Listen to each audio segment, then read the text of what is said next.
welcome to another video from Igne. This is going to be going over some more alliance preparations for Island, as per request that I do an Island series, and so we'll be going into that today. Before we do, like always, I'll be posting my Discord link down below. This is used as a community tool, so there's absolutely no insulting, no bashing, no being a bully, and no question is too silly to ask. It's there to help everybody. On top of that, as my content grows, eventually YouTube will start monetizing. When they do, the first 3 months away of any earnings that I receive will be given away in a bi-weekly raffle for the first 3 months to anybody that's subscribed and in my Discord channel. After that, it will be 25% will be given away in a monthly raffle to anybody that is subscribed or just subscribe and in my Discord channel. So invite your friends, invite whomever you want, and go and hit that subscribe button. Let's see if we can get anywhere with it. So going into, we're about to go into the island. It's going to be starting here in a few days, and we have a set system which I suggest that everybody really takes notes on, because it will help you a lot when you actually get into the island.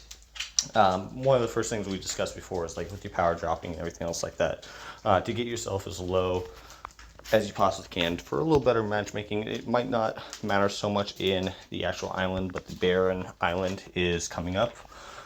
And so that they specifically mentioned that it does make a difference in, so it's something to consider. But as you're actually going into your preparations, it's a good idea to start warning your people about what is expected and having a system that's set up on the island itself. So the best thing to do is, when you're going into the island, is to make sure that of your R4s, each of them have a set task or role. Obviously, the R5 kind of has to have their finger in a little bit of everything, but each of the R5 should have a task and role. Like for us, for instance, we have one person that is the diplomat that kind of handles all of the diplomacy with the R5, as well as we have 1 or 2 R4s that kind of help with, especially hopefully they're active. They really need to be active to kind of get the feel of other alliances and stuff, to be used as kind of like scouts for the diplomat and the R5, because the R5 really needs to have a hand in any of the diplomacy talks, or else you see all kinds of problems on the island. It gets ridiculous. The Ares should be the one that is coordinating along with the R5 what your attack plan is. This will mean that, they're kind of like the war chief. They're the ones setting the flags on buildings and stuff, which we'll get into the flag system in a little minute. They're the ones that's handling as far as the war front. Now, you also need a couple people that are handling internal issues on the island, because there will be internal issues. People, complaining usually in the first week or two, oh, they need to get their towers done or whatever, because they're not recognizing the fact that you're there for 45 days. You got plenty of time to get your towers done, all that. So you just need people to be able to handle any of those kind of internal issues. But then you also have to set up an actual system as far as what you do. So like for us, we have 2 push times. One is right at reset, UTC 000, and then we usually have another push time that's right around like UTC 6 to 8, something around like that, for the night shift, so that they have things to do as well. So what we do is, when it's during a push time, especially at reset, or if we are fighting, we have rules like you can only do 1 lizard or gecko to be able to get the clay until push time is over. So that way, if we're fighting or anything like that, people have enough stamina to do it. Now, it's a good idea to kind of implement those kind of rules prior, so that people don't get into the lull of, the first week, which is, pretty quiet anyway, get into the lull of not being ready to do that when it actually comes time to actually matter, as you get into the clash zone and into the tree area, where you're going to be fighting quite a bit typically. Now, as far as like with the ranking system and everything, you want everybody to work cohesively. So you want to be able to have that full communication going on about as far as anything diplomacy or problems inside. That's a given.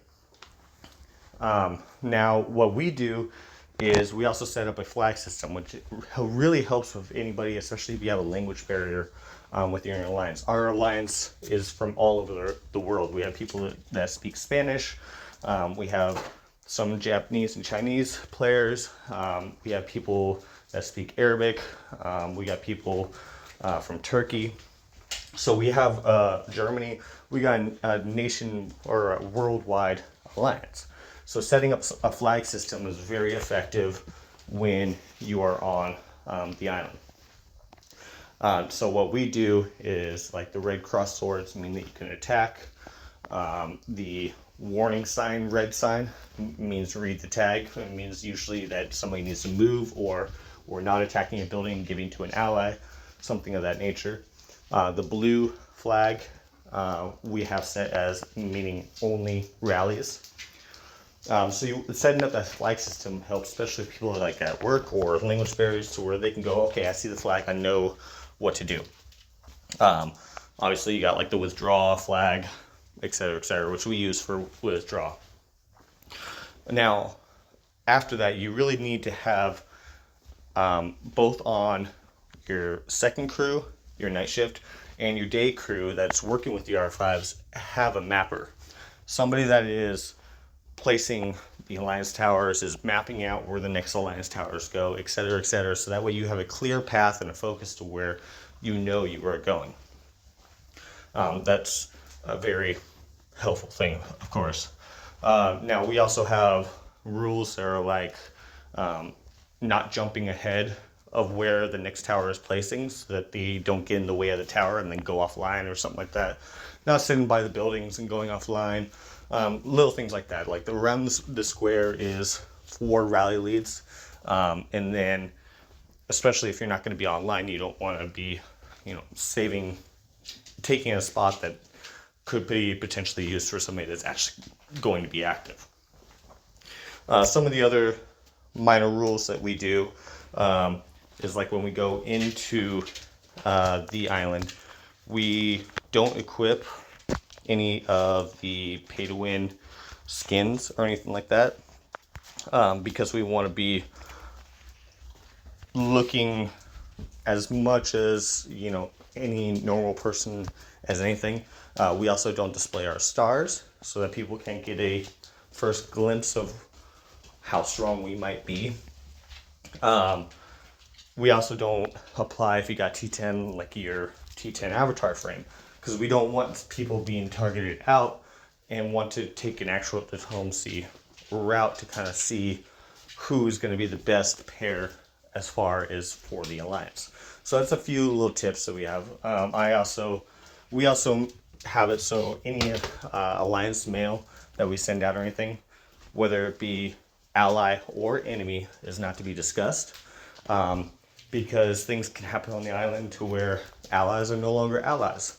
So anything that's internal should never be discussed with an entity that is outside of the alliance. Other than that, those are some of the basic preparations that we have. But it's a good idea to start getting these things into people's heads, or whatever rules that you personally establish. Make sure you set a pattern and a system from the very beginning, so that people can get used to following and doing it, and progressing from there. But anyway, I hope that the video helped you. If you liked it, leave a like, comment, share. I always check comments and in the Discord or in the videos as far as other ideas and suggestions as to what you want to have covered. I'll pretty much do anything. Anything that will help you guys, I will be happy to cover it. And as we go into the island, I will be able to kind of help better with island mechanics and things like that, to be able to better progress your knowledge as far as island. But with that, I hope that you guys like the video, and we'll see you in the next one. Egne out.